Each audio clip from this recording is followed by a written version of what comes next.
I started a podcast for Letterkenny, despite there already being many. Things started a bit slow, but as more episodes show, here's hoping for at least another 20. I try to become host. To me, the skids bomb most. Sure as my trains have cabooses, Matt threatens to cut me looses. Every time I dare give a compost. Not sure why Owl decided to pick me, although shit got real in season 3. I'm still not sure I get it, but now my appetite is whetted, because I'm constantly distracted by the D. Now we kick off season 4's. Wayne and Rosie are no mores, but Stormy is depressed and Cito is a mess. Thanks to the puppers, relations are restored. It's Thirsty Thursday, and that means we are once again hanging out at the Produce Stand, a podcast paying tribute to the great Canadian show Letterkenny.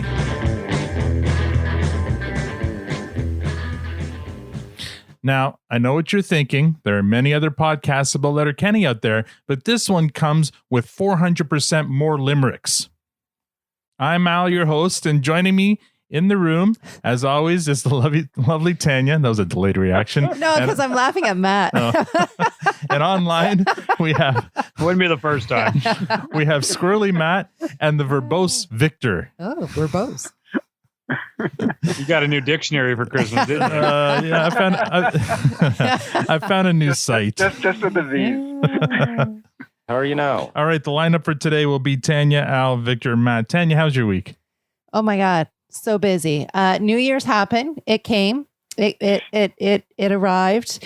So happy it's a new year. Brought on new interesting, crazy things. Anyways, we're not going to talk about the craziness. Yeah, we're not going to talk about that. Let's not do that. Let's keep it up. Let me just say, before 2020 ended, I was doing a couple loads of laundry, and there was a burnt smell coming from the laundry room.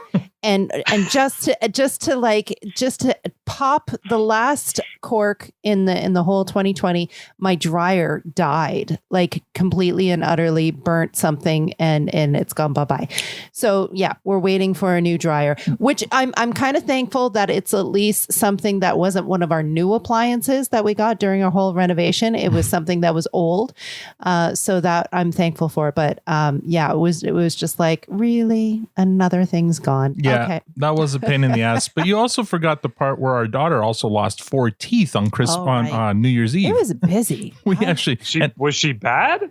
Was she bad? Well, you know, back of the hand. Never mind. That's horrible stuff. No, we actually ended up at the dentist's office on Christmas Eve. New Year's Eve. And they had to give her laughing gas, and we told her that she was going in for a cleaning, but we knew it was going to happen. And that's just mean. But yeah, you can't go telling a 7-year-old, by the way, they're going to pull some teeth out of you. Yeah, well, they were so wiggly, and she wasn't pulling them herself, and then she had other teeth growing in behind them that were coming. Don't you have a door and a string? Yeah, try to get near her for that. Anyway, it was just easier to do this, and we thought though she was only. Well, no, it was more than just that though, because she has this thing called shark teeth where she gets teeth that grow in behind her other teeth, so they don't actually push her baby teeth out. Her adult teeth are coming in behind them, and so she got rows upon rows of teeth. Yeah, exactly. You got the picture. So the one tooth, I've never seen this before. Actually, it was really, really creepy looking. The tooth that they had to pull had root to it. Oh my God! You should have seen the length of the root on this thing. It was so long, and I thought, you poor child. And the root itself was longer than the tooth. It was much longer than the tooth. Yeah, it was weird. Yeah. So that happened, but she, oh my gosh, she is just the strongest little thing, and bounced right back, and was doing fantastic. So school's at home. We're doing that now again, and that's happening for 3 weeks. Just got extended. And so we're all together in the basement once more. And it's game on. 2021, round 2. Ding, ding, go. Victor? My son was telling me the other day, so what are we going to call 2022? And I'm thinking, what are you talking about? And so it's 2022, 2020 happening again. Anyway, so that's his humor. You can noodle on that one for a while. So the week was good. Not really. It was a train wreck. Coming back to work, nothing worked, and there's some people that instead of trying to focus on problems and resolving them, they'd rather point at fingers at people and do that instead. So so anyway, dealing with that. So that was fun. But on a brighter note, season 3 of a show that I forgot all about that I thought was one of the greatest shows I've seen in a long time, Louder Milk, dropped on Amazon. What's that called? It's called Louder Milk. Louder Milk? Yes. Never heard of this. You do yourself a favor and watch it. It's just such an underrated, unappreciated, not well known enough show, and it's just incredible. Okay, what's written so smartly? What's it on? It's about this. So it's on Amazon. Amazon. There's now 3 seasons, and it's about kind of this guy that runs an AA group, or I think like a pseudo AA group, and it's just incredible. I wouldn't do it justice. Now, is it a comedy or a drama? Yeah, it's comedy, but it's a comedy like without a laughing track. Like, okay. It's, why didn't you just lead with it's a Farley Brothers? Oh, really? Oh, yeah, I guess. Yeah, sorry. And there goes Matt shaking his head. Already, yeah. The head shaking starting early in Matt knows season 4. Have you watched it? No, I've never heard of it, but I see Ron Livingston and I see the Farley Brothers. And I'm like, all right, I'm in. Yeah. Oh, yeah. Oh, you're going to... you're going to love this show so much, Matt. Like, you're going to love it. And I'm not saying that you'll relate to it. I'm just saying you're going to love it. So anyway, it's great. And so it gave me a chance to rewatch season 1 and 2 with Linda, and she loved it as well. And we're watching season 3 now. So that was fun. And then accidentally I stumbled upon a pilot episode of this other show, which was, I think, the worst pilot or show I've seen in my entire life. And the only reason I watched it was called The Cat Cafe, and it's with, what's her name? Mayim Bayamak or Miak? Blossom? Blossom, yes. I don't know what I butchered that probably. My biolic is silent. I apologize to all Mayim or whatever her name is fans out there. But I don't know. I just almost lost a little respect for her because I thought that she would be smarter than to ever take on a challenge like that. It was the worst atrocity I've. I mean, pilots can be weird that way, right? It might end up being a good show. Like, look, don't ask me why, but the other day, maybe yesterday, I was listening to our first podcast of the produce stand, and let me tell you, it was rough, and I think we're finally getting the hang of it. So almost, almost. Matt. Good thing we still have 5 more seasons. We're good. Yeah, we'll figure it. Yeah, we'll have it perfected, and then we'll submit to that podcast award that Victor wanted to do after the first show. Matt, how was your week? I don't know what to talk about. So it's a new year. Things are still a little somber around the house here with all these absence. But we're taking that day by day. And then honestly, I'll say this episode, without giving too much, I loved it, but it was a little hard to watch with a few spots considering we just lost our puppers. Right. But that's okay. It's fine. I mean, it's been a quiet. We're back to work. That's fine. I'm feeling very unmotivated this year. I mean, it's been a long year already. Yeah. But it's okay. These last 7 days have been a long year, right? Yeah. I like the whole all the shit online around, can I trade or can I return this year already? I'm I get you.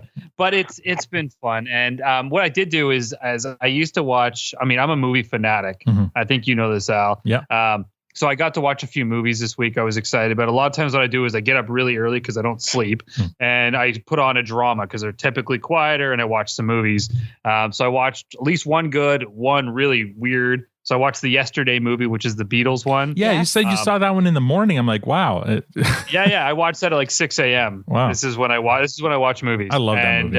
It was amazing. Yeah. I really loved it. Yeah, and everything about it. And I know you with the spoiler, that little throwback. Yeah. I love the avenues that they approach, and they answer all those questions that even I had during the movie. So I thought it was so smart. And I love music movies in general. So that hit on so many cylinders. And then I watched I still don't even know what I watched. It was called Valerium, I believe it was. Okay. But it's like this weird couple who ends up in this house in this labyrinth and stuck, and it's just. Oh, is that with Matt Damon? No.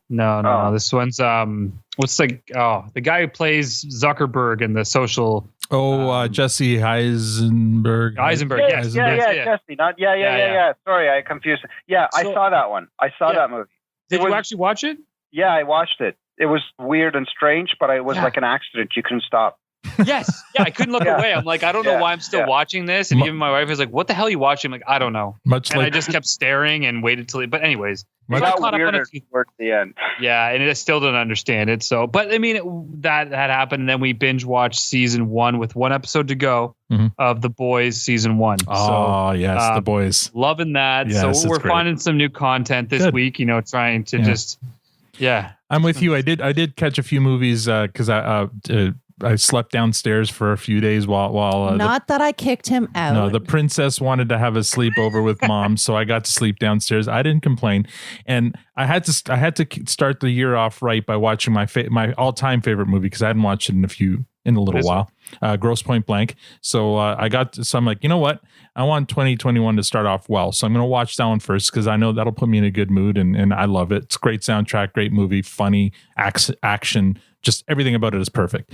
So watch that. Then I did watch Once Upon a Time in Hollywood, which I hadn't seen. Loved it. So good. Okay. Knew nothing about that story. About the Manson murders. Like I knew very little about it, but I just loved it. It was so good. It was just a classic Tarantino, like perfect Tarantino. Did you want? I liked it. Mm-hmm. Yeah, I liked it as well. Yeah. It was interesting. It was engaging enough, but again, I mean, I know people will probably shoot me as like I'm hit and miss with Tarantino. Oh, yeah. Like I think he does some brilliant work, but he loses me in some of his films. This one was kind of a bit of a roller coaster. There was parts I loved, other parts I'm like, why? And then I thought it's very Tarantino. The ending I loved. Yeah. I thought it was so good. So I mean, it was kind of all over the map, but I mean, I enjoyed it. Yeah, it's like a 3-hour movie, and I think it took me about 3 days to get through it because I kept on getting interrupted for whatever reason. So maybe if I sat through the whole thing, but for some reason, watching it kind of serialized the way it did, maybe that made it less. And on a movie, like again, I could talk movies all day. If you ever want to do a movie podcast, I'm your man. I can talk this shit all day.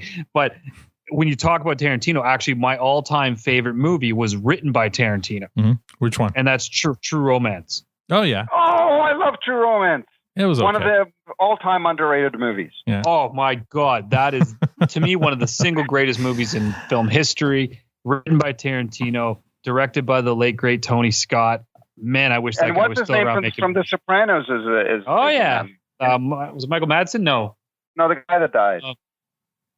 I'm totally blanking. It's my all-time favorite. Anyways, there's a huge cast in that movie. If you've never seen it, I know you guys clearly have. Yeah. Go out and watch it. It's amazing. It's on a few of the streaming services. Mm-hmm. It's such an amazing film. Yeah, I'll have to revisit that one because I haven't seen it in a very long time. But I know that it is a good movie. All right, let's move on to a word from our sponsor. We don't have one, but that's okay. I'd like to announce that we have started a Patreon site. Yes, we've become one of those podcasts. But now we're obviously not trying to get rich doing this podcast. Trust me, if we wanted to get rich, we do something more lucrative than podcasting, like, well, literally anything else. But this is both a hobby and a passion project for us, but it's not free. We have costs like hosting and equipment. So it would be nice if this hobby could at least pay for itself and maybe eventually a new mixer for me. But don't worry, we're still going to continue to provide the best content we can, and it will still be free for everyone. That won't change. However, if anyone was looking for a way to support us, you could do one of or both of two things. You can write us a nice iTunes review and or shoot us a little something on Patreon. Consider it digital low bones. Give as little or as much as you see fit. We only ask that no one donate more than $1 million per episode. That's way too much. I don't know what you were thinking, even like bringing up an idea like that. We don't want to become assholes, and that amount of money will certainly turn us into assholes. There's a link to our Patreon site on our Twitter profile and our website. As always, thank you for your support. And I can't believe it, but like the day I set it up, I didn't actually, I set it up a little while ago, but the day that I promoted it on Twitter, we got our first patron right away. So I want to give a low bones. I want to give a huge thumbs up to our buddy Mike Low Ranger for becoming our first patron.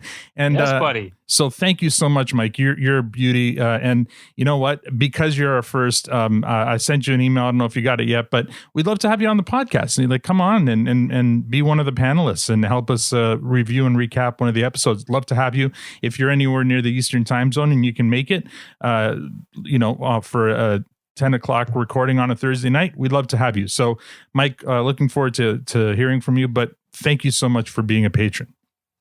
And speaking, do we accept rubles as well, or no? But the cool thing is we just set it up, and for the first time ever, Patreon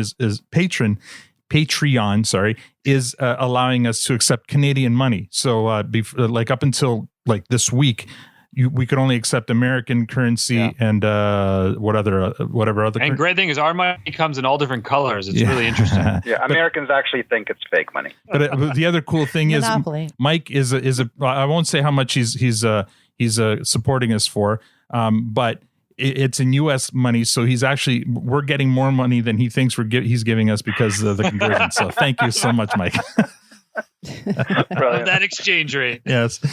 And speaking of support, welcome new followers. We have, let's see here, 27 new Twitter followers. So I'm going to go through them quickly. Clumsy Rush Game, Mike Presso from Bruce County, Tess K, Emily Wagner, I Rep Me 219, Auntie EDM, Ryan J. Poole from Cincinnati, Go Gators from Kansas, from Dodge City, Kansas, Don Farrell, Ben Dupuy, I guess, Rich Ruel, Katie, Rachel from California, DIY websites from Letterkenny, Donegal, Ireland, from the actual Letterkenny in Ireland, Mark Kristen from Fort Wayne, Indiana, I Hate Hicks 666, The First Rule of Holes, Nicholas Garrier from Belleville, Ontario. Welcome from Belleville. Misty Don Baker from Krypton, Kentucky. And yes, there is an actual Krypton, Kentucky. I looked it up. Their population is 374. Thank you.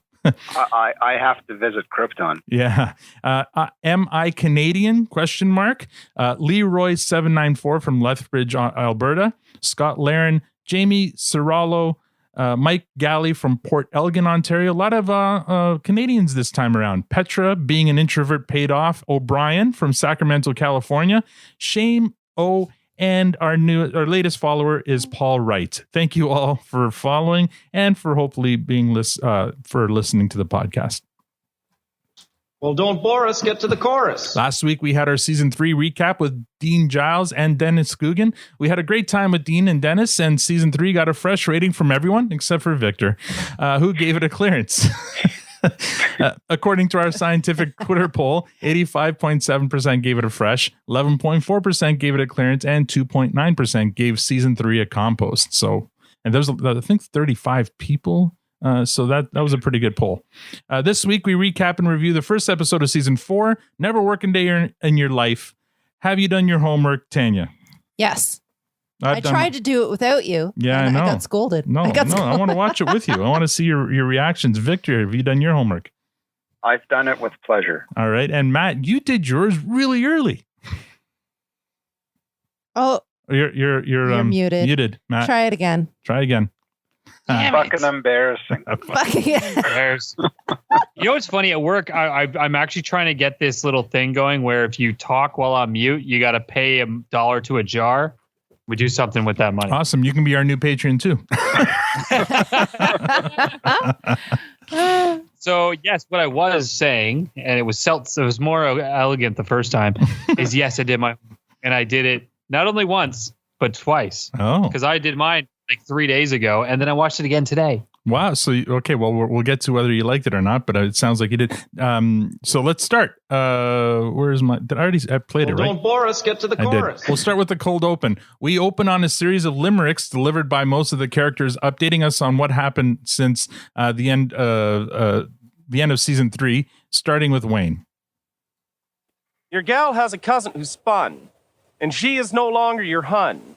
Because you had to pop him, and boy, did you drop him. Yeah, you did what had to be done. You came to after having a bar fight. Felt like you got hit by a car, right? But your pal had your back, went on the attack, but it turned off his gal like a nightlight. That God-fearing sack of shit Bradley came in and he fucked up so badly that your brother stepped in, which his gal calls a sin, but I'd do the same fucking gladly. Well, you're not really sure is what went down, but you hears you looked like a real clown. Your pal had a scrap like a real proper snap. And since he's been wearing's a frown. In Limerick form, we also find out that from Riley and Jonesy that Katie chose Riley, which makes it hard for Jonesy to be smiley. Stuart has been medicating himself heavily, and Glenn has been kicked out of the church, so he's been filling the void with street preaching. Gail is sad because she won't see either Wayne or Rosie at her birthday. And it's been 2 months since Rosie left Wayne after his bar fight with Bradley. Wayne is sad, but unapologetic for sticking up for his friends, and then cue the music. So let's talk about this cold open. Tanya, what did you think of the cold open? I finally got to hear it when you played it right now. Oh my God. Like totally missed what the hell was being said. I did. I knew there was like limericks going on, but I couldn't clearly get. When that happens, you can't ask me to rewind. I don't mind doing that for you. TVs do that these days. Yeah, TVs do that for you. It's not like the old days where we had to sit down. I was like, what it was? I don't know. I don't know whether you slow it down when we are listening to the clips this way, but for some, I can hear it. You know what it is when we're watching it, you don't turn it up enough because you're afraid of waking the kids. Correct. With the really loud F-bombs that sometimes happen, or never know what's going to happen. So you don't hear it, and so maybe we need to turn the subtitles on, or maybe we need to watch it downstairs where we can have it a little louder. Okay, but anyway, so add a noise machine to your kids' rooms. Well, my daughter has multiple noises happening in her. It's I don't even know how she sleeps. But anyway, it's to drown out all the voices in her head, apparently. Oh my gosh. So what did you? Now that you know what was said. Well, it sounds like you removed 4 of them this week. So, what did you think of the cold open? It was good. Yeah. Yeah. That's it. Just good. Yeah, it was good. Okay. Again, we're missing out on the talk format of this podcast. All right. I loved it. I thought it was a great synopsis of a great way to synopsize what happened at the end of season 3. A good reminder of everything, and a good way to set up this episode. And it's funny. So I'm going to talk about earlier on this week. I got a cryptic message from Matt saying, we should start our podcast with 4 limericks. We should write 4 limericks for our podcast. And I earlier this week, I wasn't in the mood. Many things happening, obviously, external and internal, that I couldn't be bothered. And I hadn't watched the episode yet, so I couldn't remember why he was like, I didn't know why he was asking me to write 4 limericks. So I said, no, thanks. I'm just going to write one. And I kind of made it sound like if he wanted to write the other 3, he'd be more than welcome. Anyway, as you heard at the beginning of this podcast, I did end up running today. I felt a little bit better, and I was able to write 4 limericks, and we were able to record those because once I watched the episode, I'm like, oh, that's why Matt was asking me to do that. That makes so much more sense, and so I really wanted to do it, and so we were able to pull it off. Victor, what do you think? I thought it was great. I had the luxury of, I guess, hearing what they were saying. So, which makes a bit of a difference. And so that helped me appreciate the opening a little more than Tanya. But I enjoyed it because it wasn't just rhyming for the sake of rhyming. They were actually giving us good information. Yeah. So I have to appreciate that. Yeah. I was a little distracted because it looked like Squirrely Dan. I was going to call him Squirrely Matt. It's okay. You can do it. Yeah, it looked like he lost a little weight, which was a little concerning. Oh. But aside from that, I really loved it. Matt? Matt just got so serious when you said that. He's like, oh, did I miss something?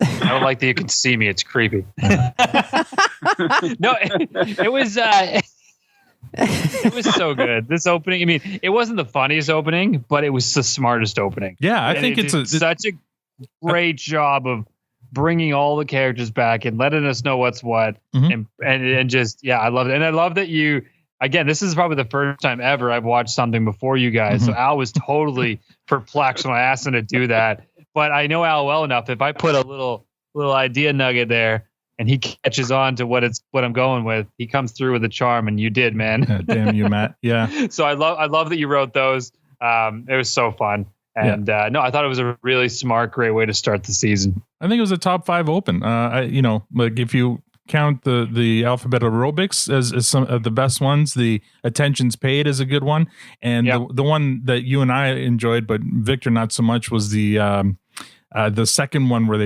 they were talking about detentions paid. I forget now. It was from last season. Anyway, the only other thing I know is I'd say, and it's funny that Tanya called out the speed at which she heard it, mm-hmm. but I thought this was the slowest that Wayne has ever delivered lines. Mm-hmm. Yeah, I think they wanted to make sure it was nice and clear what they were saying and doing. Yeah. I think it was just a volume issue for you guys. Maybe. And by the way, if you have the option, if you guys have the option of using subtitles, why the hell would you not? We tried before. I asked for them, and it didn't. Apparently, it wasn't. I'll turn them back on if you want. Did you ask Al, or did you just ask the TV? TV. They not be voice Give me activated. subtitles. Yeah. I mean, the only thing with subtitles is you might miss some visual gags, but I think with Letterkenny, I think you're better off with subtitles on than off, for sure.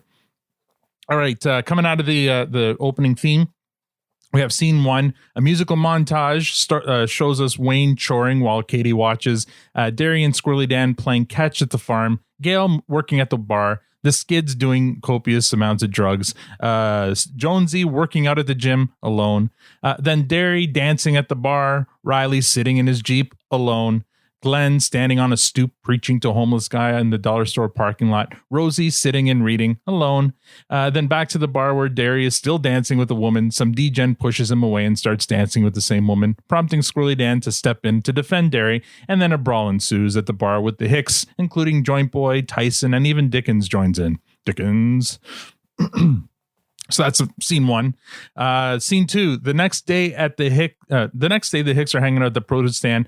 Derry brings up Gail's birthday party at Modine's too that night and asks Wayne if he'll attend. Wayne says he's got too much choring to do. Squirrely Dan thinks Wayne's doing extra work to distract himself from feelings he doesn't want to be dealing with. Presumably, he's talking about Rosie, and Wayne responds, "Get real. It's a lot of work, Wayne. I'll do what you love, and you'll never work a day in your life." And that's the first time, but not the last time, we hear the tagline for the episode. Squirrely Dan asks Wayne if Stormy has come out of the barn yet. This seems to agitate Wayne. Just then, Riley pulls up alone. He makes the mistake of asking the Hicks if they've missed him. Anyone ever tell you what an asshole you look like? You're a complete fucking flop, bud. Pull your finger out of your ass, you fucking pipe fitter. I'd rather be watching a hobo jerk off. Fucking, we'd be lucky to be watching a hobo jerk off right now. I'd rather be watching a paper cut in slow-mo. I'd rather be watching a 10-man lemon party on an IMAX movie screen. Don't let Grammy Google that one. You know what? You'd be my Grammy soulmate, Cupcake. You're bum fluff, bud. Sing us a song or something. Do a trick. You're fucking useless. What's your laundry folding channel, hon? I bet you know exactly how many days it is until Christmas, don't you, bud? Hello, what's your laundry folding channel? I love that they always catch up to all the little things that I talk about, but eventually they catch up to it later in future episodes. So yeah. Thank you for that. The lemon party and stuff. Yeah. I'm so glad I got the inside joke on that one. Well, yeah, see? It helps to be an insider. Katie comes to Riley's rescue by calling out to him to join her in the house. Wayne returns to choring, and Squirrely Dan admits he kind of wonders what the other nutsack's been up to, meaning Jonesy. Cut to scene 3. Jonesy's alone at the gym. His workout is distracted by a good-looking woman, but as he watches her walk off, he's interrupted by a couple of guys, Ron and Dax, played by James Daly and Gregory Waters, who begin catcalling Jonesy. Who brought the rocket, boys? These Billet brothers are fucking rocket, boys. Want to watch me shoot from my point blank? I got a stick you can handle. No penalty for hair pulling in this game. Check you from behind. Let's play dirty snipe. Let's muck it up. Different kind of headshots over here, bud. Don't need a conky to enter my dark room, Rocket. We love stick swinging, boys. How about a quick poke check? Oh, I love a good spear in the slot. You like a long twig or a short twig? Show you an illegal curve. Play some skin, Ron. Coming right up, Dax. Jonesy says he misses his buddy, at which point Ron and Dax offered to be his buddy. Scene 4. The Hicks are taking a break in the kitchen. They're exhausted, except for Wayne, who repeats his line of do what you love and you'll never work a day in your life. Katie asks about Stormy and why she isn't leaving the barn, not even for breakfast. Wayne's annoyed. Derry suggests giving her some vitamin D. Katie suggests that the only other dog that Stormy has taken to was Rosie's dog, Cito. Wayne raves about how good of a dog Cito is. Derry and Squirrely Dan agree that Cito's such a good boy. Katie suggests Wayne should call Rosie for Stormy's sake because she's such a good girl. Plus, they had such a beautiful litter. The Hicks go off on puppy talk. Katie says, it's settled then. Time to call Rosie to bring over Cito. This gets a hard no from Wayne. And he's too busy choring, and so it's time to get back to work. And so this gets a no from the others who aren't ready to get back to work. Scene 5. Riley is outside the dollar store. Jonesy rides up on a bicycle. Hey, buddy. Hey, buddy. How you doing, buddy? I'm good. You look kind of bummed, buddy. Yeah. You kind of bummed, buddy? No, I'm just a bit lonely. But I'm good, bro. You know, I'm so good. Yeah. It's good. Yeah, totally. Yeah, I'm good. Dude, yeah, totally. Yeah. But, you know, I'm kind of bummed. Kind of bummed, too. Yeah? Well, it's just... Katie's always making me do stuff for her, and she's never hanging out with me. She's always busy helping Wayne doing his stuff, and it's like... I'm good. I'm good though, dude. I'm also so good, bro. I'm so sick, bro. I'm super good, but good. Yeah, so good I am, dude. I'm like, chill. I'm having the best time. Have the best ever. times. Nothing's wrong in my life. Just then the Skids show up, and so does Pastor Glenn. The two sides face off for the right to the dollar store parking lot. This is our place to dance, to disco, to get dirty. I'm not here to dance, heathen. Unless you ask me to, Rauld. I'm here to street preach. Glenn reveals that since he was let go from the church due to budget cuts, you know how that goes, the Lord guided him to preach at the dollar store. The three parties get into a hilarious Abbott and Costello routine over rips, reps, and revelations. Glenn, this is where we do rips. Stuart, this is where I do revelations. What are you guys doing? Like we go to the gym and do reps? This is the area for rips. We just want to do reps. But we could all do revelations. We don't want to do revelations, just reps. Want rips? No rips, just reps. What about reps and revelations? Just reps. We cannot do rips and revelations. There will be no rips done in his presence. However, I can envision a scenario in which I'm doing revelations and you two are doing reps and I'm watching and I like it. Just reps. Rips. Reps. Revelations. Rips. Reps. Revelations. Reps. Revelation. Bonnie McMurray comes out to break things up. She's called the cops. Scene 6, at the farm, Katie sees Wayne for the second time, greets him with a "How are you now?" And when Wayne says "Good and you," she responds, "Well, then tell it to your face." Wayne is brushing Gus's fur for the second time that day. Katie, Derry, and Squirrely Dan suggest Wayne take a break from choring. Wayne again answers, "Do what you love, and you never have to work a day in your life." But this time, he sounds more annoyed. He storms off. Katie goes into the farmhouse, leaving Derry and Squirrely Dan to ponder what they would do if they never had to work a day in their life. You never had to work another day in your life. What do you think you'd be doing? That's a very good question, Derry. What would you do if you never had to work another days in your life? Well, I'll pull on it, likely. I was just thinking. I'd have plenty of times for batching. I'd have so much time for mixing a batch. I'd mix a hearty batch. Yeah, if I never had to work another day in my life, I'd be wailing on it. Oh, just hammering on it. Be like I was back in high school. Eat my brat like it owes me money. I'd mix more batch than Betty Crocker's. Pull more horn than a trombone player. You know, I sat pole position in many a 5-fingered race. I've handled some shower stickies. It beats sitting around stretching crotch all day. I bust like Humpty Dumpty. I carry bigger wads than Tony Soprano. Derry mentions that they've been helping Wayne so much with the choring that it's been a while since the last time he leaned into one. So, say, is there a matinee game on? No? What sport? You know, ball. Yes. Yes, I do believe there is a game this afternoon. Both Hicks spring to their feet, take off in opposite directions, presumably to go watch the matinee game of ball. So didn't matter. I love this scene, but what is your guys' take on the significance of the half face? See, the whole I Wilson didn't like effect they got going on. And I was going to say that distracted me, and I didn't like the scene because of it. I Do didn't you think it was like a shame tactic? Like, it's so. I mean, there's a bunch of similar scenes that they use frequently, right? And they do use this one quite a bit. I haven't used it before. This might be not with them covering half their. I mean, unless I'm not remembering. I don't remember them covering half their face. They've sat on the deck before, but you only see from like their eyes up. I don't remember seeing that before. Even if they've done it, I don't remember it. Mm-hmm. All I know is I was kind of annoyed by it. I was too. Yeah. Yeah. I didn't like it. I didn't like it. Yeah, I mean, that's a good point. Maybe it's because it's kind of a shameful topic they're talking No about. freaking way. Well, Come on. I know. They talk about the most they talk shameful. about farting. They talk about fingers up the bums. So it could be they had a different director for this episode. Is that where you're putting it? Maybe, I don't know. I mean, like you There said, has to be some I feel like they do use that shot in maybe in future episodes, but all right. So we'll see. But it'll be interesting to see if they do ever use that shot again, what the subject matter is, if they're talking about masturbation again, or whether it's something different. I feel like they used two cameras and then they lost the footage to the first one. Maybe. That's a good one. Scene number 7 at Modine's 2. Rosie's hanging out with Gail having a drink. Katie arrives, greets Rosie with the "How are you now? Tell that to your face." Katie mentions that Stormy hasn't left the barn. Rosie has heard and adds that Cito hasn't been himself either. The girls talk about what they would do if they never had to work a day in their life. Rosie said she would read and then leaves to go read. Gail says she would diddle her skittle until she spittles. Katie finishes her drink and then leaves. Scene number 8, back at the produce stand, Squirrely Dan asks Wayne one last time if he'd like to go to Gail's birthday party. Wayne says he's got too much choring to do. Derry says he noticed the vet leaving the farm when he arrived, so he asks about Stormy. Stormy got a finger in the bum. Was it a two-knuckler?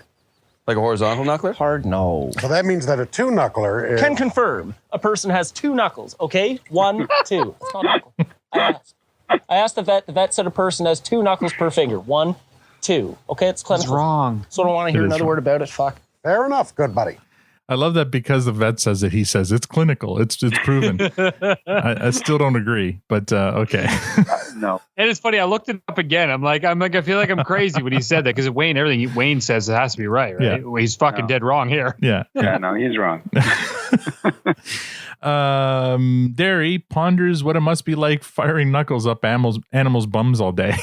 That's when Katie arrives and interrupts with the episode's tagline, "Do what you love and you never work a day in your life."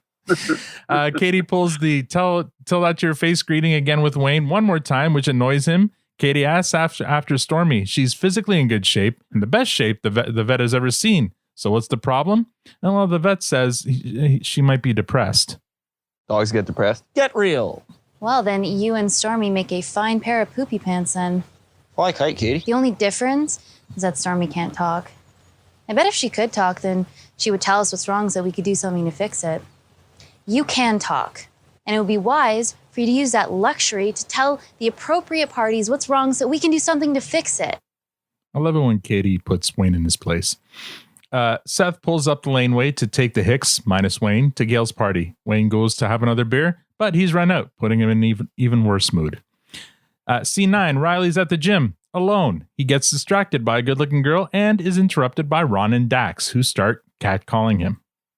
Who brought the fucking rocket, boys? Who's Billet Brothers a fucking rocket, boys? Let's play a little 2-on-1 ski. I'll play left, he'll play right, you fill the middle. Ride the pine. We'll change on the fly. Oh, Let's find your neutral zones. I'd love to back check you, bud. It's a butt-ending clinic over here, boys. You make my stick high. Get it? Come penetrate the slot, mister.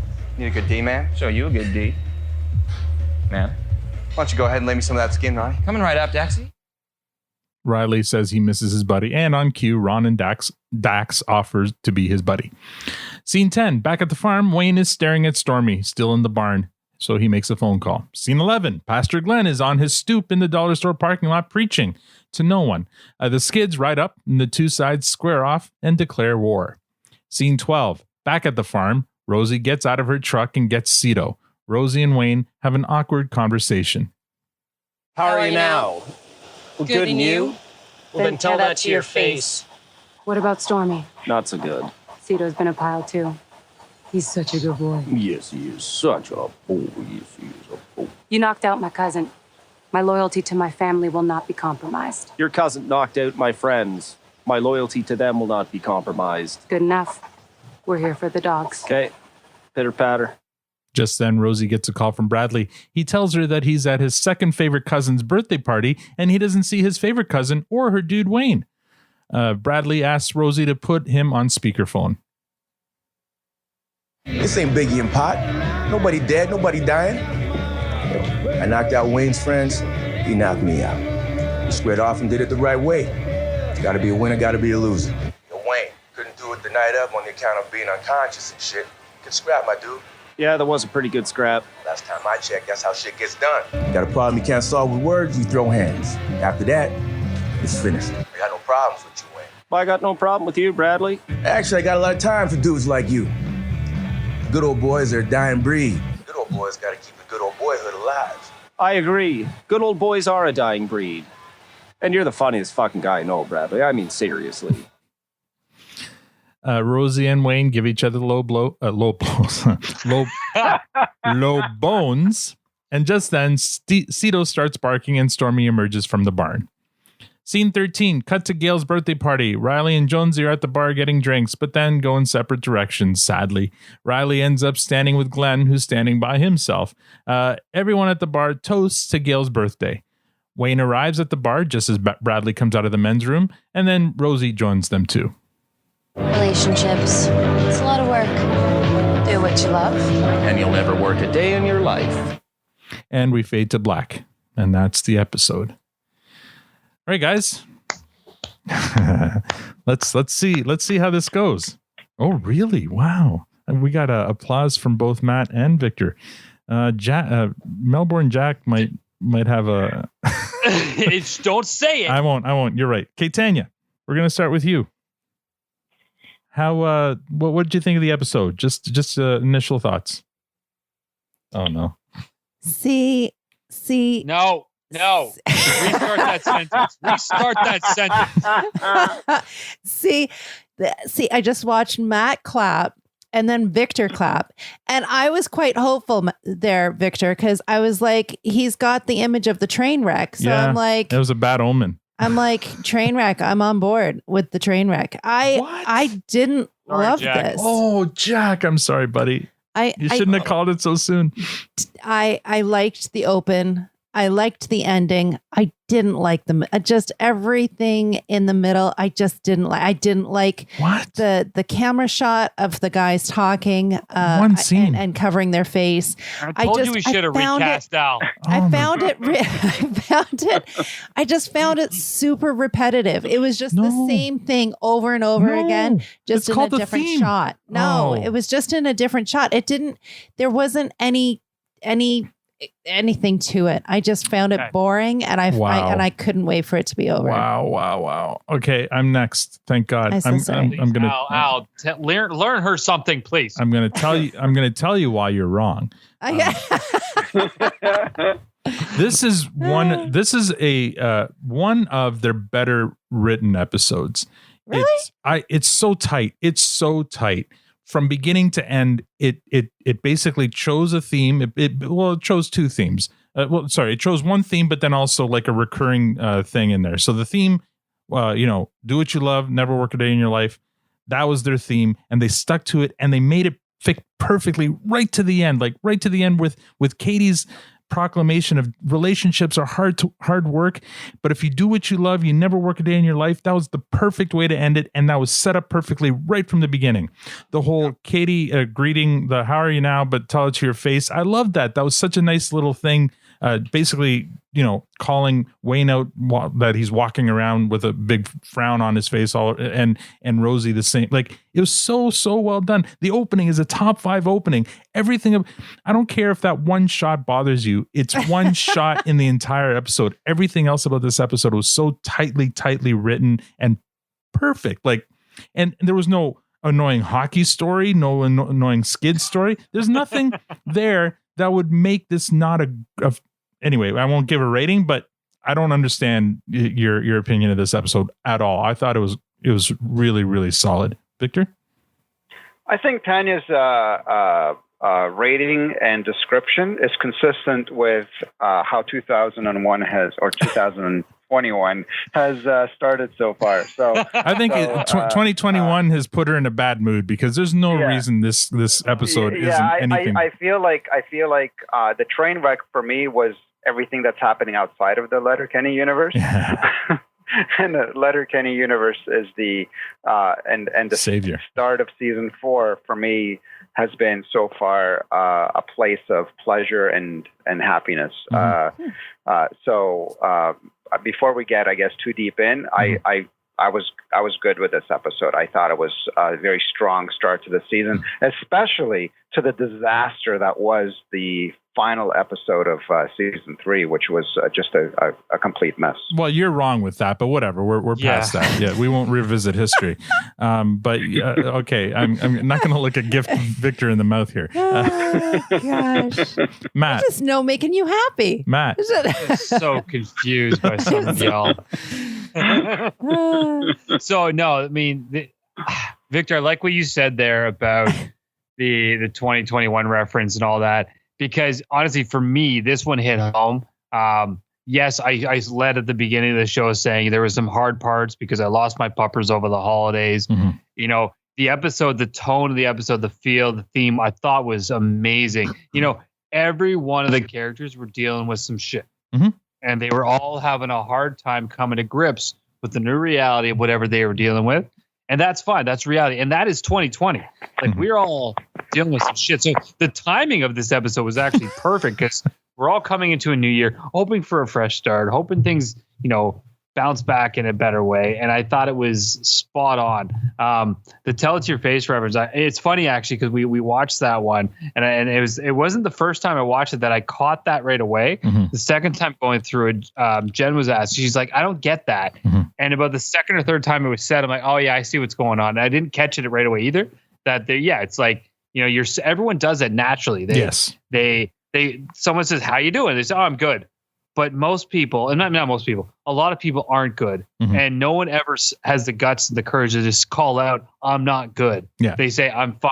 I'm good. Everything's grandy. Whatever you want to say. People say that on reaction, but never tell the truth. And on the other side of that, just you can get back to your point. Go ahead. Their face will tell you that they're not good, but because you don't want to press, or you don't want to sit there and listen to you're like, oh, you'll just accept it, right? But it's like, no, tell it to your face. You're not good. Like, what's the problem, right? So I love that. And I know it feels like it's a throwaway line, but because it's repeated so over and over in the episode, it's got meaning to it. I think it's got big meaning to it. Such a strong, because think about any scenario in your life where you've asked someone, how are you doing? And they say shit or bad or terrible. You're instantly hit with this overwhelming, like, you want to know and you want to help, but you're thrown off because people instinctively just say, I'm good. They don't want to open up. And that's okay, because that's how a lot of people are. But the odd person will open up. And I actually love when people do that. It brings you into their world, and I'm happy to listen, but you're not used to it. So she's calling him on his bullshit of saying, I'm good. And I thought that was so smart. And like I said, timing wise, it was great. And even the main line about do what you love, you never, what is it? Do what you love and you'll never work a day in your life. Thank you. Oh my God. Yeah. Thank you. I love that line too. And I never understood that even personally until recently. Again, I've been with the organization I'm with for many years, and admittedly, I haven't loved my job. I had a job, and it was a job that paid my bills and got me through my days. Only in the last, I would say, year or two, can I officially say I love my job, and I love what I do. And I feel like I'm making change, and I feel like I'm doing good things. And it really, I don't mind getting up in the morning, coming to work, and it's a really cool feeling. It doesn't feel like work. Yeah, exactly. And I've never had that before, so I fully get what that's saying. I know that they're using it universally to speak to everything, but no, I thought this was such a fantastic opening episode. From start to finish. Now, I like. There's a few things in the show where I thought you might object to, like the whole Ron and Dax thing. You may not have enjoyed that because it might remind you of Shep and what are they called? Shep and Kingsley, but they're not. And you'll see later on that those two characters are actually figure quite prominently on this show, and they're important figures. But and the one thing I do like about those scenes, because it's kind of back to that like old style Letterkenny, where it's like going back and forth, and they're riffing on all these gay stereotypes or whatever you want to say, or chirps. But what I love about the show, obviously, like I've said it in the past, is where they kind of reverse roles, and in this case, they've reversed roles. These two gay guys are catcalling another guy in the gym. Now, I didn't mind that. Think about, okay, so but maybe I'll just say then why I think I love that scene, because if you think about in real life, if that happened in real life at a gym, I feel like, and it's bad to say, but they'd probably get the shit beaten out of them. No, I thought it was quite clever the way they talked about the stick and everything else. So I think those guys would get beat up if this happened in real life. But basically what they're doing is they're treating other men at the gym the way some men treat other women. Absolutely. So it was like a role reversal there, and I loved it. And I loved how uncomfortable both Riley and Jonesy were when they were. See, I didn't mind that. Yeah. See, the things that I didn't like, and I'll put more words into it then. I didn't like when Wayne Buddy comes up in the car and they start ripping him apart. But that's what they do. I know, but I felt bad for him because I'm starting to like him as a person. But again, he's the boyfriend and he's the brother. I get that he's the boyfriend and the brother, but they had that dynamic right from episode one. Yeah, right from episode one. This is just a repeat of episode one, except this time he's alone. He doesn't have Jonesy. Yeah, and I felt bad for him for that. I didn't like and they really tore into him, like to the point where Buddy should be sitting there and either turning around and leaving or crying. No, but because he's too. But did you not like the scene because you felt bad for him, or because you didn't understand the? No, I just felt like they were bullying him. They were. But I didn't love. Well, but it's a two-way street. Just think back to episode one where they arrive and these two douchebags, come out of a Jeep and you don't know them yet, right? Yeah. And it's like you're thinking, these guys deserve everything they're getting. Yeah, no, there's no bullying on this show. They're dishing it out. But at the same point, Riley and Jonesy can dish it out with the best of them, and so in this scene, and the purpose of this scene, he was deflated. I wouldn't say there isn't any bullying on the show, though. I think that's a little, that's too fanboyish to say that out. Well, tons of bullying. So. No, I think the bullying I think there's chirping. I think there's chirping on the show. Like Riley and Jonesy, they're merciless when they're in the rink, when they're in their element. That hockey locker room there's a bunch of bullying going on there, my friend. All right. When Shorzy comes at them, they go back just as hard. But with Wayne, and especially when he's alone, and I feel like the purpose of those scenes too are just to show that Wayne's in a really bad mood. He's in a bad place. Yeah, I think that's the purpose of those scenes. It was like 3 against 1, and I just felt like he was being piled up on, and he didn't have his buddy there beside him to help him out of the situation, and it looked like he was a dog with a tail between his legs. No, like but take a step back, right? Take a step back and think about what is Riley's big issue in this episode? Is it the fact that he's getting some ribbing from his hick buddies, or is it the fact that he's lost his best friend? Well, the whole thing was just you know what I mean? Sad. So, big picture, is this really the problem? Mm-hmm. No, the whole episode was just all about sad. It just seemed sad to me. Yes. There was no laughter. There was no. No, I think there was a lot of laughter. There was laughter. But it's also setting up the Squirrely season. Dan running through the field saying, "Catch me if you can." Like there was nothing. There was nothing. See, I think you're wrong. And for those listening, we're clearly trying to sway her. Yeah, we are, because we're looking for that unicorn. We're trying to help Melbourne Jack here. Bullying at its And then the parking lot, the whole riffs and that was just that's a classic comedy bit. That's a that's Abbott and Costello. Like that's what that is. So what is ripping? What is rips? Mean like they're doing drugs. They're doing drugs. Reps is a workout thing, and I didn't understand the rip. It was funny. I liked the thing, and I thought, is ripping dancing or is ripping drugs? They can dance in front of a religious guy. No, they can't do drugs. rips. Or at least Rolled can't. Rolled can't. I thought it was a dance move. Stuart wanted a rip, and Rolled like, we can't do rips in front of a priest. So yeah, no. I thought it was a dance thing. No. So, all right, we may not be able to sway you, which is unfortunate. This is episode 1 of a new season. They've got to set something. They've got to set up the story for the rest of the season. So, but also Tanya, before you give your rating, just try and reflect back on episode 6 of season 3. Oh, good Lord! And as you're giving your rating, just think: is this episode better or worse than that? Wow, Victor's really he's advocating for a unicorn here. Look, I like this new Victor. Yeah, it's a new leaf. It's a new 2021 Listen, dude, Victor. I gave the last season a fresh, my friend. Yes.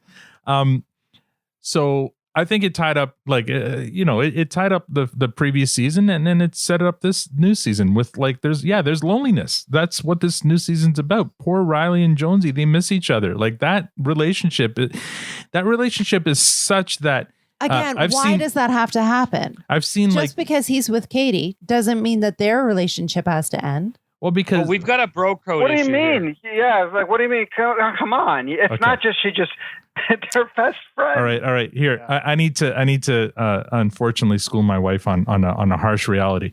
When before guys meet women and then marry them, they have buddies, and then when they get married, those buddies, they might still just be friends, but they don't ever spend the same amount of time or the same quality of time with each other anymore, because now they've got wives or girlfriends. Like it's just a reality. It's a truth.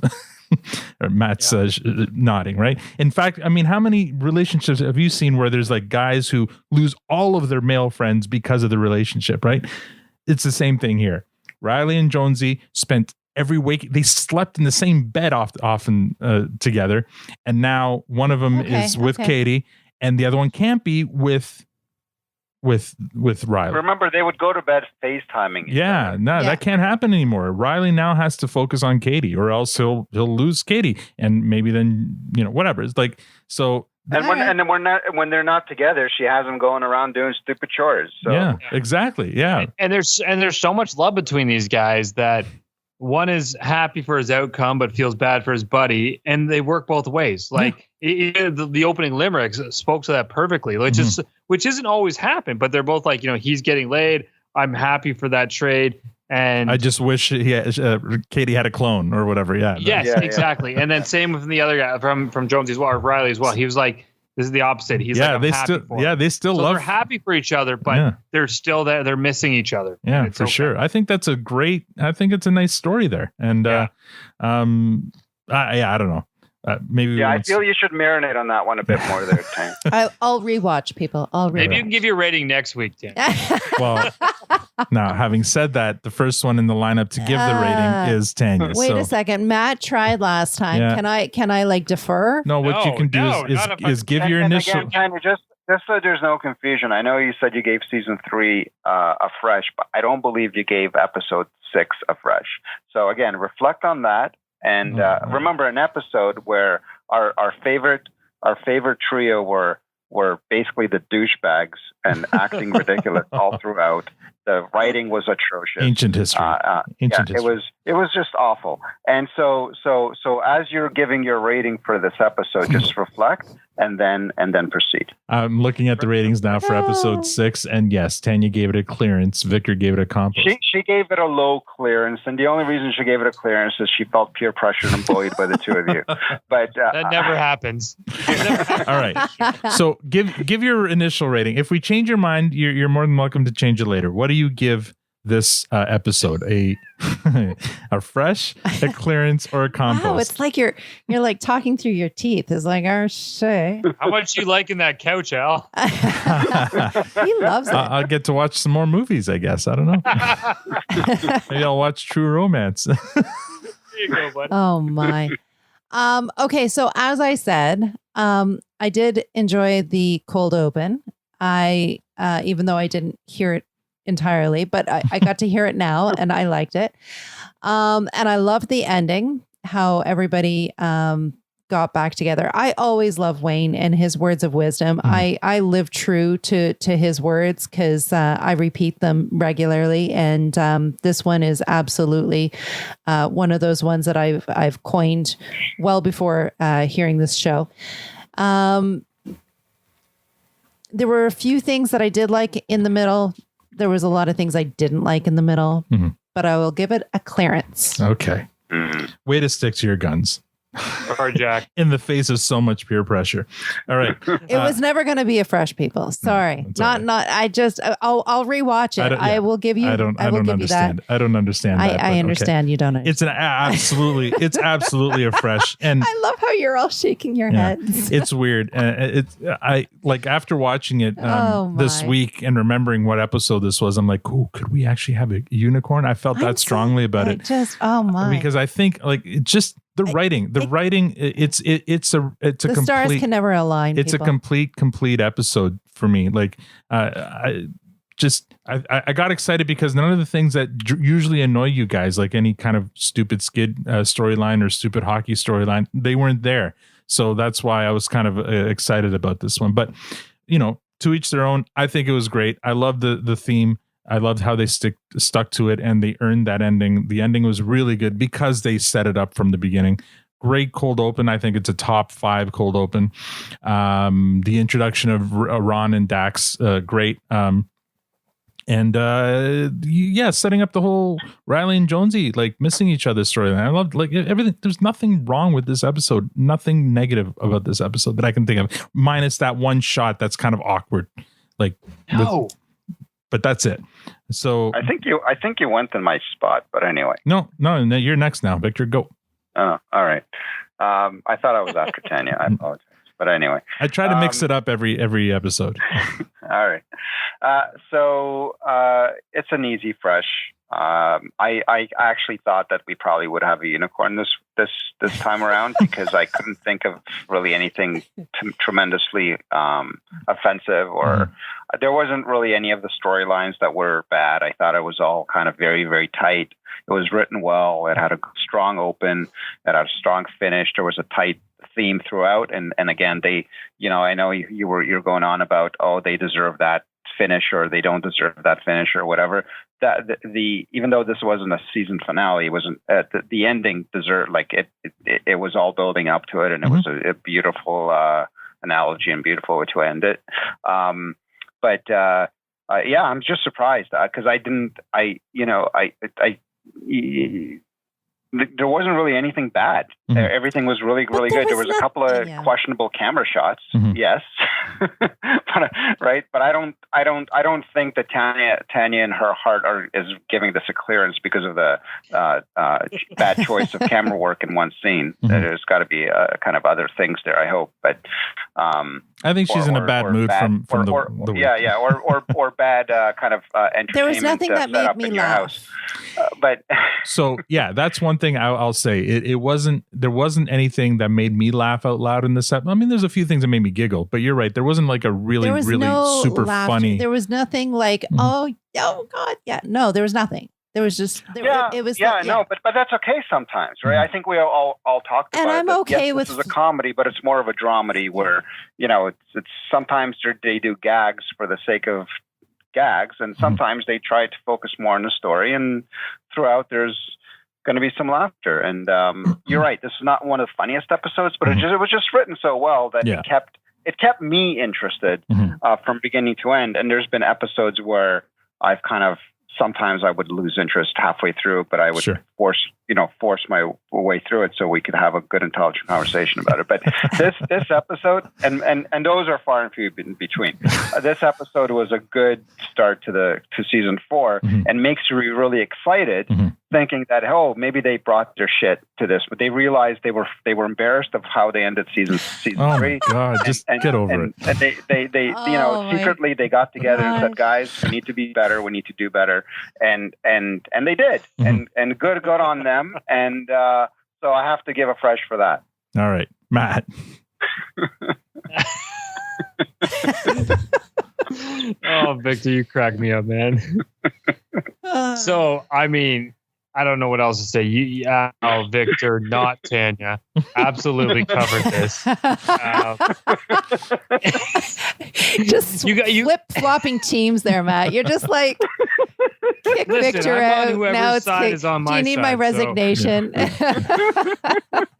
We're going to get with a unicorn. It's going to come sometime again. It's happened, once, I think? Twice. We've had 2 unicorns, but I swear I thought... One and a half. One where Matt was well, it was a unicorn by proxy because he still gave me his rating. He gave me his rating. We'll take it. We'll take it. It's going to happen twice. I thought this was it. Jack, our apologies. I'm sorry. Yeah, that's right. You were his favorite, but you no longer. I'm sorry. That's all right. It's absolutely a fresh. This and I agree with pretty much everything you guys are saying. It's I mean, was it the funniest? No, but I said at the beginning, I'm a movie fanatic. I love movies. I can watch every genre, and if it's funny, you better be funny. If you're not funny, you better have a good story. And I thought this one brought the season in on such a strong point. I thought the topics and the themes were so relatable. The way I would describe it is a very genuine episode. If you really pay attention to it, anyone can relate to what's going on. They're all having down times. They're all finding ways to deal with the life around them. And I thought it was so timely in the fact that we're reviewing this right now in terms of what the hell is going on in the goddamn world right now. Even the dogs were depressed. Even the dogs were depressed. Yeah. So, and yes, it hit home with the dogs. It hit home with, there's so, but putting that bias aside, I just thought it was such a great, smart, well-written, well-rounded episode. So there's no way I can give it anything less than a fresh. Awesome. All right. Let's get to our top 5s. Now, I'm going to start with Tanya, but obviously a clearance isn't going to crack your top 5, correct? No. All right. We're going to go to my top 5, and this is absolutely going on my top 5. And I believe it's actually going to go in. This episode is that strong that I'm going to put it in at my number 3. It's going to bump everything super soft down, and Bradley is a killer down, and bump Ain't No Reason to Get Excited off. Like that's I really felt strongly about this episode, so I'm putting this one at number 3. Victor, what was my number 2? So right now. Your number 2, Fuss in the Back Bush. Let's make this one number 3. This is your number 3 as well? So that's going to push Battle for Bonnie McMurray off. Okay. Yeah, which makes Matt happy, I guess. Well, not quite. Fart Book's still on your list. Yeah, that's right. But it's moved down now to number 5. So it's I the next I one. got a little excited. Yeah. Matt, does this crack your top 5? I'm gonna pop off Wingman Wayne and put it at number 5. Oh, there you go. Not bad. All right. Great. I mean, look, I thought it was a strong episode. So let's go on to listener comments. We'll only have one that I want to talk that came up, and that was from our patron Mike Low Ranger, who said he loved the season recap episode. It was great. Thank you, Mike, again for just all the support and putting your money where your mouth is. Thank you so much. Let's see. What else can we talk about here? Let's talk about the DM group for a second here. Lots of subjects talked about this week. A lot of Happy New Year plans, bonfires. There was Matt had a poll, waffles versus pancakes, and I believe waffles is the runaway winner there. Yeah, absolutely. Yeah. I don't know why it wouldn't be, but I had eaten. I don't want to be friends with people that pick pancakes. It was weird. A few did though. Why we're so divided, guys? Yeah, there's some sports talk. Melbourne Jack posted a picture of him at a live sporting event in Australia, which made everyone really jealous because they handled COVID so well that they're able to go to live sporting events, and we're here like fucking nutsacks waiting for for everyone to follow the rules. There's a bit of hockey talk, and speaking of hockey, congratulations to our U.S. friends. The U.S. juniors won gold. Well deserved, I didn't watch one game of it. Part of the whole sports talk was me commenting on how I just haven't been in the mood. Like the Raptors have started. I don't care. The Leafs are starting. Raptors suck. Yeah, the Raptors aren't, but it doesn't matter. Even if they were good, the season started and I didn't even know that it started. And I'm usually like on top of this stuff, and I haven't followed any of it. The World Juniors, the basketball, the hockey starting, and I'm having a hard time caring right now. I don't know whether it's because of the pandemic or because they're not playing in Toronto, they're playing elsewhere, and so they're out of sight. I agree with you, but I can't wait for January 13th. Mm-hmm. I'm just on pins and needles. We're just waiting. That's when hockey season starts. So it will be interesting because now they got the Canadian division, so there's going to be a lot of games against Leafs against Habs, Leafs against Ottawa, and that's always going to be like when they play them each other enough. Those games are going to get nasty. There's going to be the Leafs are such a bit of they're a different team this year. They've got a completely different makeup on their second half and or bottom six you want to call them, and their D looks different, and so I'm just really excited to see how they're going to come out of the gate and how they're going to play. So that's going to be exciting. And then my other favorite team are the New Jersey Devils, and so all those out there that know anything about hockey can laugh at me, but I'm super excited about that as well. And also I've got a kid that loves both basketball and hockey, and it gives us something to kind of talk about and have fun with as well. So it's pretty cool. And we all now know how much Tanya loves the D, so she'll be watching just for that. Watching what for the D? Is she more of an offensive D or a defensive D? So, oh man. We also talked a bit about Death to 2020 on Netflix, which Tanya and I finally watched, and it was amusing. It was a lot of fun. Did you guys see it? I think Matt. No, you didn't. I thought Matt, you did see it. No, I watched the first 10 seconds. Just haven't had a chance to finish the rest. Victor, did you see it? Sorry, see what? Death to 2020. Oh yeah, I saw that. I loved it. I was hoping to catch up with Linda, but didn't happen. So I couldn't wait, and I just watched it, and I enjoyed it. Yeah, it was fun. Yeah. And there's it's not going to win any Oscars. It was just a clever way to retell 2020, and it was, it was amusing. Yeah, and depressing. Yeah, for sure. And there's a little more talk about Nanaimo bars, but also Beaver Tails, which is one of Tanya's favorites. Beaver Tails. So the folks on the DM started talking about the different, I guess, desserts that their countries might be known for.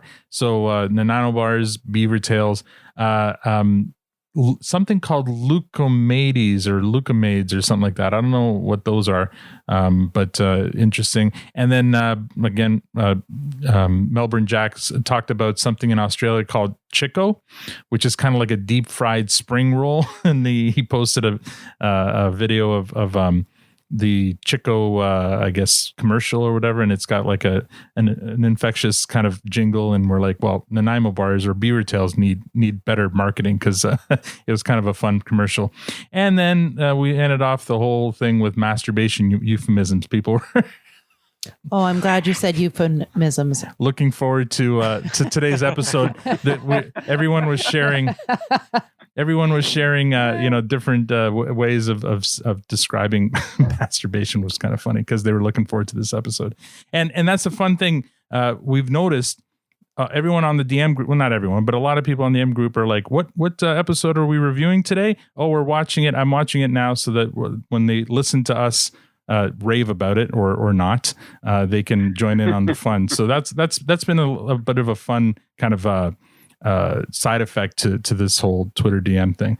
If you want in on the conversation, you can just DM us at Twitter at producestandpod.com and ask to be added to the group, and then you can join in on all the fun.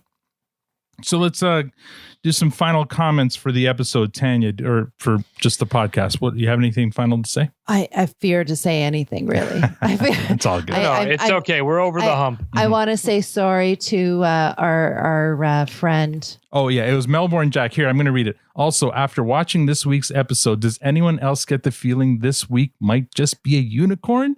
I don't want to jinx it, but just saying. Well, God damn it. But really, who's to blame here? Is it Tanya or the fact that he said it? Yeah, maybe. We have to blame our friend Jack. Melbourne Jack. I hate disappointing somebody. I am so sorry. I'm so sorry. I will watch it again. I will be in the best mood possible. No. And he called the shutout before the game was finished. Yeah. Shame on you, Jack. Yeah. Very sorry, people. All good. My only comment about the episode in general, I feel like this episode was kind of a callback to, early Letterkenny. I thought the writing and humor in it was kind of back to that. See, and I didn't like any of those. So maybe that's why, but I really enjoyed it. It was just like, again, it was a tight script. It was a, good theme and just really enjoyable. And watch out for Ron and Dax, because they do figure in heavily in future episodes, and they're good characters. Victor? Yeah, I'm feeling good. I'm feeling good about season 4. I'm hoping that the show continues to just keep the momentum and continue to improve, and hopefully we're not going to get the same kind of ebbs and flows that we had in season 3. I know that you guys are loving season 3, and for me it was up and down. Mm-hmm. So hoping for more consistency out of season 4. Okay, and Matt? Fantastic start. Like. That's it. Hey, I mean, it was. You got 3 freshes. It's going to be a fun run. Mm-hmm. It's refreshing. It's a good way to start the year after coming off the mess that is 2020. Mm-hmm. We'll see how this year goes, but I know we have this, and I so appreciate all those listening along, as I say every week. And I mean, I now pointed out, he and I are bouncing some ideas, or bouncing some chat about how people and some of you are listening and asking what episode we're reviewing, and it's so much fun that you're following along with us. And admittingly, I have not watched season 9 yet. I know Al did, you bastard, but that's okay. That's okay. Oh, one last thought I forgot: The Haunting of Modines. I was just gonna ask you. So you finally watched it, right? Oh yeah, I got Crave. I finally got Crave. So I moved into the 21st century, and I have Crave now. And absolutely afresh, Victor. What is wrong with you? There was too much discombobulation, my friend. Oh, who broke the unicorn that week? I know, right? Right? Not me. No. Totally not me. Yeah, Tanya, I got your back on this one. It was so good. I don't know. That episode was good, but it was, for me, it was okay. Whatever. Did that break your top 5 at all, or no? No, it didn't break my top 5. I honestly, I don't think any of those spin-off episodes will. Mm-hmm. But you know how I feel about spin-offs. I love them when they're holiday oriented. Mm-hmm. That's okay.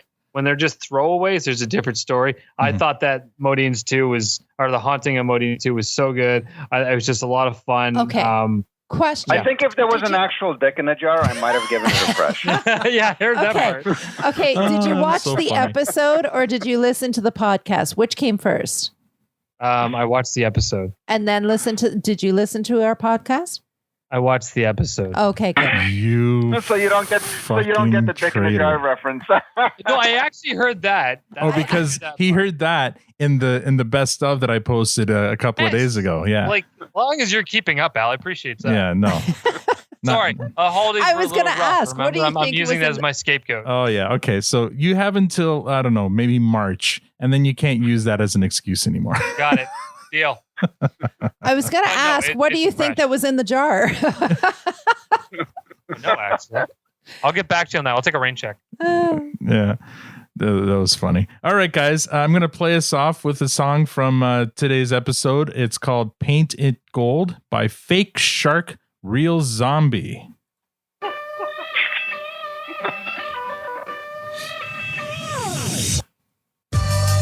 And that's all we have for this episode. Next week, we review episode 2 of season 4, A Fuss at the Golf Course. I can't wait for this one. If you'd like to support the podcast, rate us on iTunes or become a patron. There's a Patreon link on our site or Twitter profile at ProduceStandPod. Thanks for joining us. We're going to celebrate Gaylor's birthday with some Gus and Brews. On behalf of Matt, Victor, Tanya, and myself, thank you for listening and have a great week.